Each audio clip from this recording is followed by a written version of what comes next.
Hello, this is Matt on the Moon Lambo channel. Does the SEC really believe that it's going to completely slam dunk win its case against Ripple?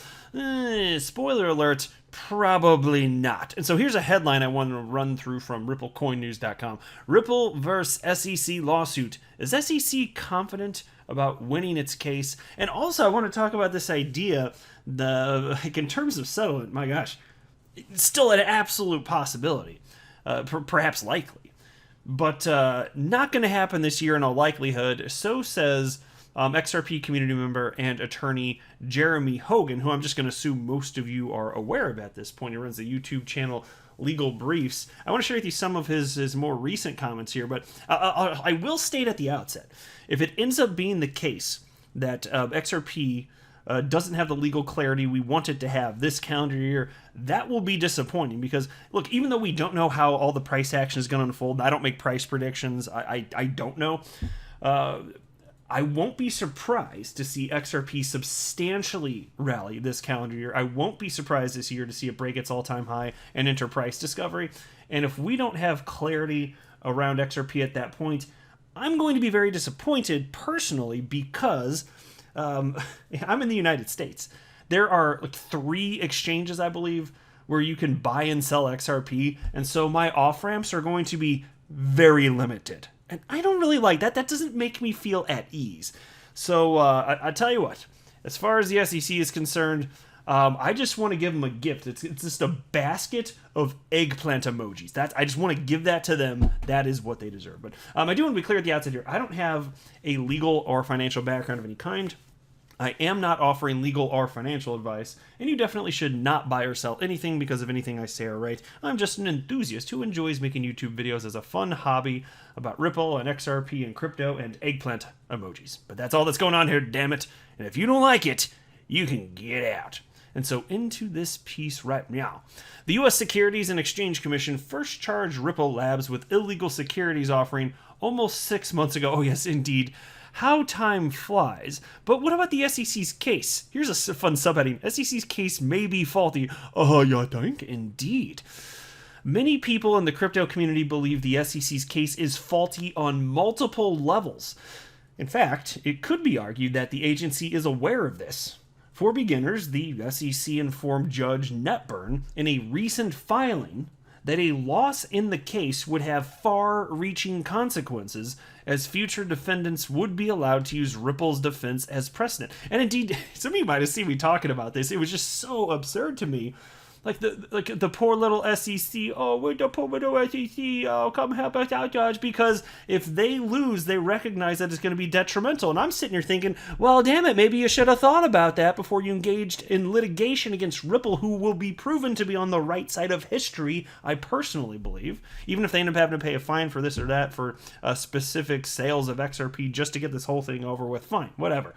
But in terms of the broader implications of what's going on here, Ripple being able to sell XRP as a funding mechanism, and XRP being an asset that actually can be traded on cryptocurrency exchanges, I think that as time passes, we will see Ripple's on the right side of that argument here. Now, furthermore, Jay Clayton, oh my gosh, Jay Clayton, the ex-chairman of the Securities and Exchange Commission, who initiated the lawsuit, recently co-authored an op-ed in which he seemed to repeat some of Ripple's old talking points. And so this is fascinating. I actually did talk about this on the channel. There was again the Wall Street Journal piece that Clayton wrote with this other guy, and Brad Garlinghouse read it, and he wrote the following. And this is from not that long ago. It's this month, June 7th this year. Brad Garlinghouse, Ripple CEO, read that and wrote the following, and it's just so ridiculous because he's acknowledging the shortcomings in terms of clarification surrounding cryptocurrencies, but then he also pretends like we don't need new regulations, sort of, but he's acknowledging the problems. It's a little weird. It's like he's speaking out of both sides of his mouth. So Brad Garlinghouse recognized this. And it did seem, and I think his analysis is correct, as you'll see. Like he did get the sense that Jay Clayton was finally coming around to the idea that, yeah, it's tough being an entrepreneur in the United States if you have anything to do with cryptocurrencies because you don't know the legal implications necessarily. So, like, even if you think you're in the clear, you don't technically know for sure, because the SEC hasn't come out and provided specifics. So anyway, here's what Brad Garlinghouse wrote. My main takeaway from this, Jay Clayton is joining the chorus of voices saying there is and has been a lack of regulatory clarity for crypto, and that stifles innovation here in the United States. And then in parentheses he writes, and I love this, definitely ironic, but better late than never. No kidding, right? Truer words have never been spoken. And then he wrote, cryptos, like nearly any new innovative technology, can be used for good or bad purposes. The problem is that U.S. companies seeking to be compliant and use this tech for good are left in limbo, or for Ripple, worse, because of a lack of a clear, predictable framework. My favorite quote from the article, and this is from Jay Clayton and his co-author, it's as follows. We must also keep in mind the default rule in the American system. Innovation is welcome, absent some legal reason to oppose it. Well, there you go. And the asshat Jay Clayton is absolutely correct about that. And so Brad Garlinghouse wrote words to live by. But again, ironic as it may be, better late than never, right? And so, back to the article. Against the background of Ripple's small legal victories over recent months, do these developments sound as confident as the SEC has? The answer is negative, according to many. Attorney John Deaton has already made headlines for filing a motion to intervene on behalf of XRP investors in the aforementioned lawsuit. In support of the XRP holders, Deaton also argued that the SEC had disputed the independence of XRP. Now, this led XRP holders to intervene in order to, quote, develop the court's understanding of XRP's current use, technology, and development, end quote. And while Deaton has always argued that the SEC and Ripple Labs, like the other defendants in the lawsuit, are in no position to represent the XRP holders he has been representing, he also has argued that the regulatory agency was wrong to take the San Francisco-based firm to court. In his recent Twitter thread on What is the Law, the managing partners of Deaton legal firm cited the observations of Judge Castell in the Telegram case, again, to argue that the SEC case of Garlinghouse and Larson, Ripple Labs, and its managers was faulty at some stage. Yeah, I'll pause there. It was faulty from the start. I can't believe that they were aware of this for the better part of a decade. Everything was happening. Ripple transacting in broad daylight, telegraphing to the world everything that they're doing. The most transparent company in all of crypto and blockchain. Can't imagine that all of that information is out there. There's no allegation of fraud. Yet, like the 11th hour, Jay Clayton, in his last 12 hours in office, as a SEC chair, they filed this against Ripple. Like it defies all logic and reason. It really does. And so then they write, all this is conjecture at the end of the day, with no party sure what the court is going to do. However, according to Deaton, if the court follows the precedent, the pendulum swings in the path of the defendant. Yes, exactly. Ripple and Chris and Brad. And so the SEC, I think that they know that they are in a little bit of a pickle here because they didn't. I don't even think they finished preparing for the case. Frankly, it seemed rushed because there's the administration change, obviously, with the Biden administration coming in January this year, and so Clayton out the door, all that stuff, and then it's just like these attorneys, like you. There's no way that they believe half the crap that they're saying. There's no way, because I don't think they're stupid. I think they're intelligent. They strike me as intelligent, but they also strike me as deceptive and unethical.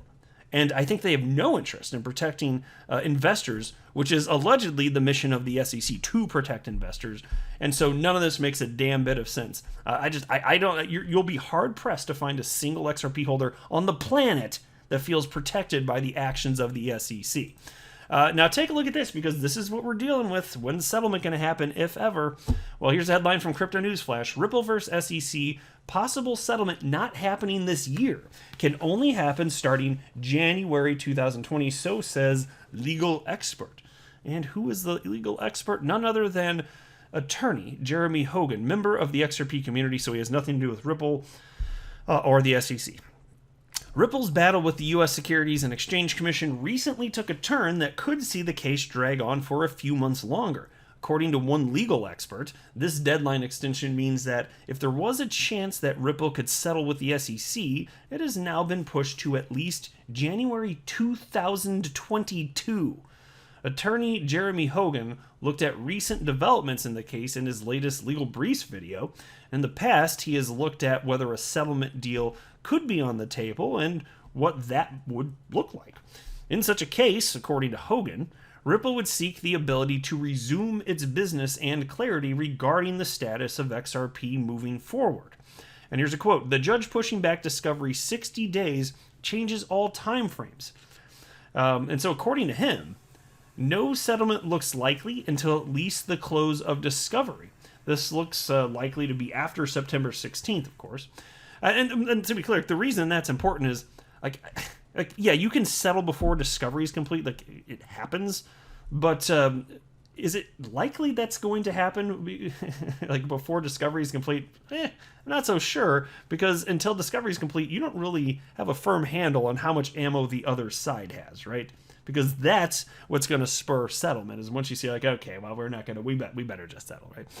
And so the piece continues. After that, both parties have no later than 30 days to file their motions for summary judgment. Once you factor in the responses to the motions, it pushes any settlement at least until January next year, marking 1 year and a month since the case was first filed. My gosh, I don't want that to be the case. This is so stupid. This is so stupid. And we're in a bull market here. I know the prices have been down recently, and that doesn't change anything. Pullbacks are normal. I've been talking about that quite a bit on my channel. But I want more off-ramps. And as a United States citizen, I don't have many. I really don't. And that's kind of scary, because I've been planning what I'm doing here. This has been in the works for me since November 2017. I've never sold a single XRP. And so the idea that I'm not going to have more than a couple off-ramps is terrifying. I don't like that. But this is a position that we've been put in. So thanks for nothing, SEC. You're a bunch of asshats. And then they have the subheading, SEC tries to be sneaky. Hogan also looked at some of the other developments around the case. One of these was the SEC sneaking in an argument it had failed to present on its motion supporting the charges. The regulator claimed that Ripple had fair notice, since it claimed to have borrowed a leaf from the over 70 other lawsuits it brought against other crypto companies. It even referred to the Cornerstone report that profiles the crypto companies it has sued, and asked the judge to take a judicial notice, quote, a tactic to sneak in all these cases into the argument through the back door, end quote. Now, however, according to Hogan, this won't stand. Ripple also disputed this new argument by the SEC, with its lawyer telling the court the following. Here's a quote. The SEC is triply wrong.